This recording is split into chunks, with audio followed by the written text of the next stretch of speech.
इल्म, अदब, सियासत, समाजी भलाई, तारीख़ ऐं तफ़रीह ते मुश्तमिल अव्हांजो पंहिंजो सिंधी रुख न्यूज़ चैनल ॾिसणु न विसारींदा। तव्हां लाइ हर ख़बर जी सही ख़बर रुख न्यूज़ चैनल। महिमान इकरामी आया आहिनि, उन्हनि खे असां हाणे अर्ज़ु कंदासीं त पंहिंजे स्टेज ते अची वेहनि। उन्हनि में सभ खां पहिरियां साईं आगा सनाउल्ला ख़ान दुरानी साहिबु एडवोकेट, उनखे चवंदासीं त पंहिंजे निशस्त ते अची वेहे। महिरबानी।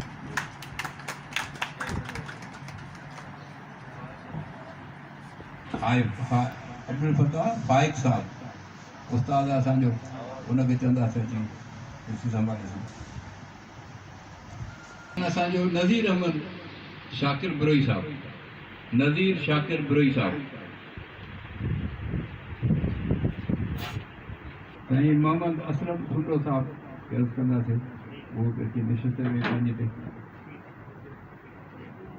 अली बर अर्ज़ु आहे त उहो बि अचे पंहिंजे।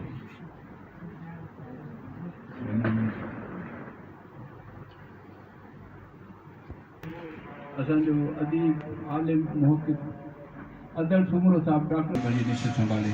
सदारत जी कुर्सी ते वेहे। ज़ियामन भट्टी साहब, ज़ियामन भट्टी साहब कुरान शरीफ जी। हाफ़िज़ शाहज़ैब, हाफ़िज़ शाहज़ैब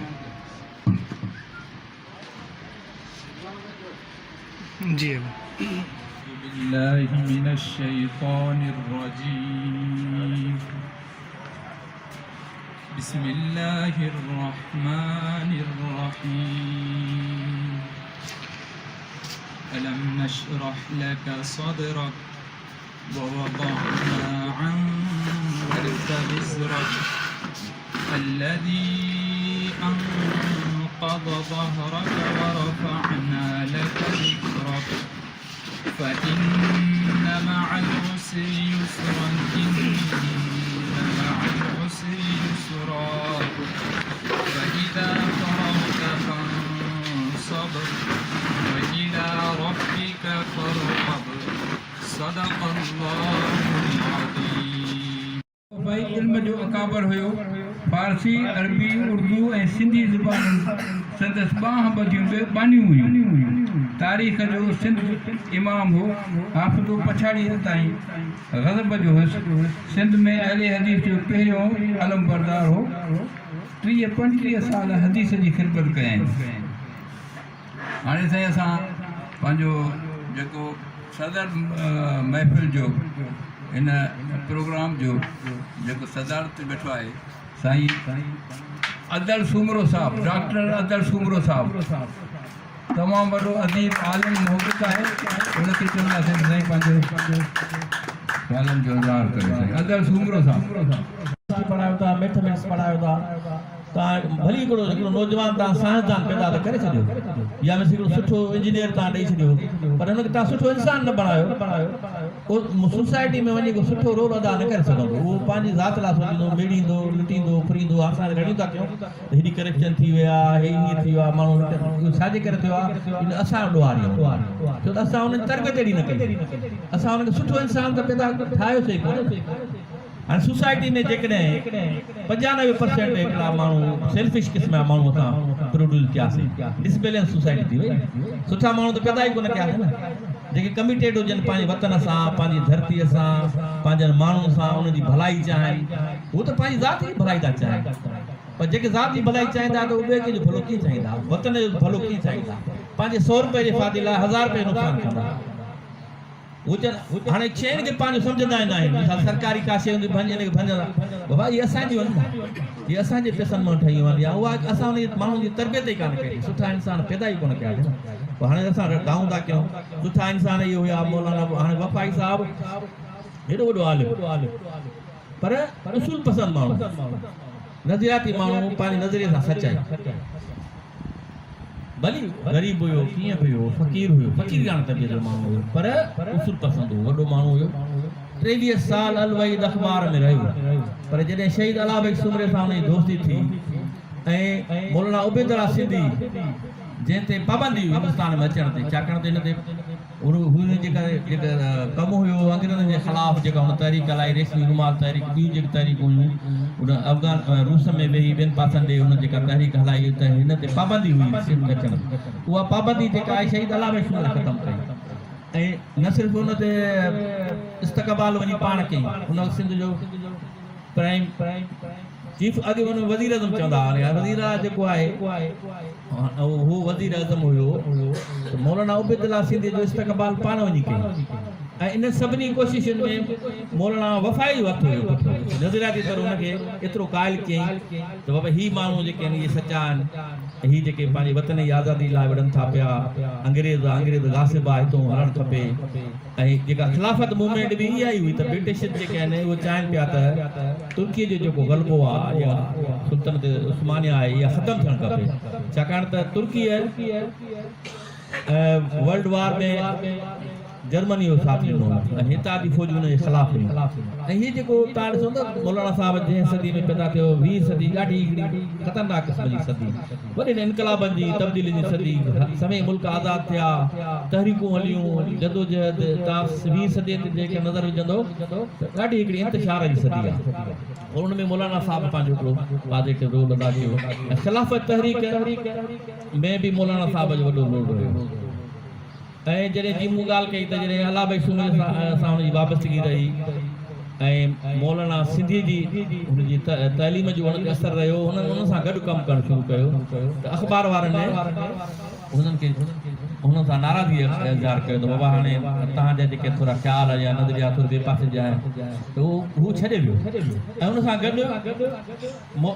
शहीद अलाह सूमे जी आज़ादु अख़बार जॉइन कई हू हुन में कमु कयो त इहे जेके नज़रियाती असां ॻाल्हि कयूं था त हू हिकिड़ो वॾो उसूल वारो माण्हू हुयो ऐं ख़िलाफ़त मूवमेंट में जेको हुनजो कमु आहे उहो बि हिकिड़ो शानदार कमु आहे अंग्रेज़नि चाहियो पिए त इहे जेका मुस्लमाननि जी जेका गॾियल ताक़त आहे उहो ख़तमु थियणु खपे ऐं तुर्की जी जेका मोनोपॉली आहे हुननि वरी अरब नेशनलिज़म खे हथी ॾिनी हिते पढ़ियल लिखियल दोस्त वेठा आहिनि जेकॾहिं उहो हुन दौर जी तारीख़ जे बारे में जेको ॼाणणु चाहिनि था जेकी फिल्म ठही हुई लॉरेंस ऑफ अरेबिया उहा इन सॼे इन पस मंज़र में हुई त कहिड़े नमूने अंग्रेज़नि साज़िश करे उन अरबन खे उभारियो उन में नेशनलिज़म उभारियो त बाबा हीअ तुर्क केरु थींदा आहिनि जेके तव्हांजो हुकूमत कनि तव्हांजो पंहिंजो वतन आहे तव्हां पंहिंजी अलॻि जेका आज़ादु पंहिंजो रियासतूं क़ाइमु कयो मुल्क क़ाइमु कयो हुननि अंदरि वञी करे माण्हू पंहिंजा मोकिलिया रिचर्ड बर्टन जहिड़ो माण्हू उते अंग्रेज़ अरबी ॼाणंदा हुया सिंधी बि ॼाणंदा हुया पर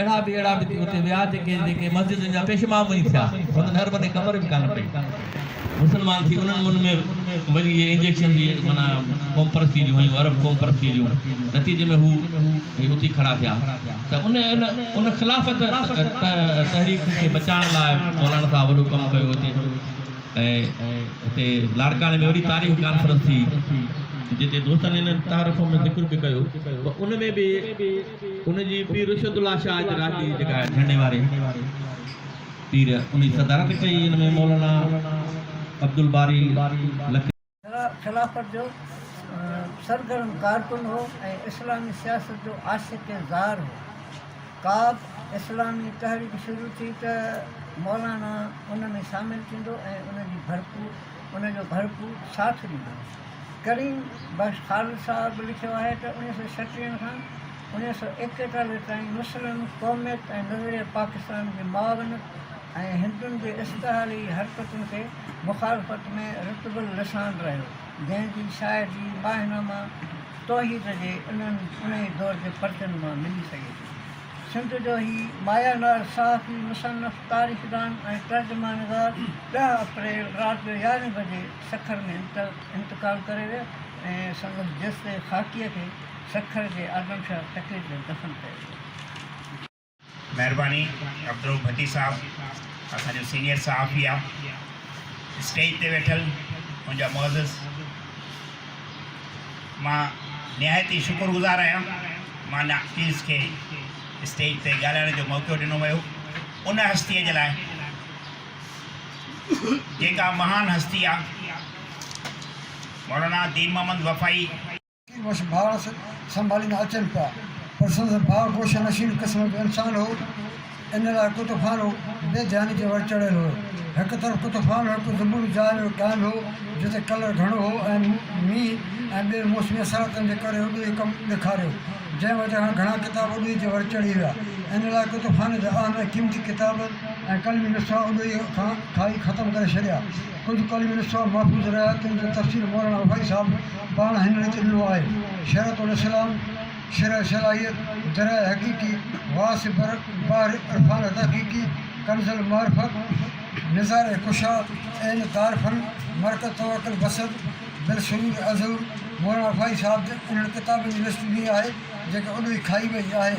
ऐं जो तफ़सील हिन रीति आहे: तनवीरुल इब्सार, क़दूरी, कंज़ुल हक़ाइक़, ब्याज़ फ़िक़्ह मोहम्मद आरिफ़ शिकारपुरी, मजमू सुल्तानी, तफ़सीर जलाली, तफ़सीर याक़ूबी, रिसाल उसूली फ़िक़्ह, मिशातुल आशिक़ीन, बोस्तान कलमी निसो जेको 2 साल पुराणो हो, दीवान हाफ़िज़, ज़ब्तुल मंतिक़, मतारहातुल तहक़ीक़, मख़ज़नुल इल्म, लुग़ात मशक़ा शरीफ़, सिकंदर नामा, तोहफ़तुल इसरार, शरह मख़ज़नुल इसरार, तफ़सीर हाशमी, किताबुल हिकमत, शरह इस्माइल हुसना, इंशाए फ़ाइक़, काफ़िया नब, अबवाबुल शरफ़, हिदायतुन नव।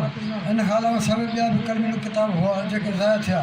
आख़िर अब्दुल रहीम भट्टी साहब मोहतरम नूर अहमद अब्बासी खां हिकु प्लाट वठी हिते मौलाना मोहम्मद दीन रफ़ाई नाले लाइब्रेरी क़ाइमु करण लाइ जतन करे रहियो आहे, जेको कमु सुत थी वियो। महिरबानी आहे।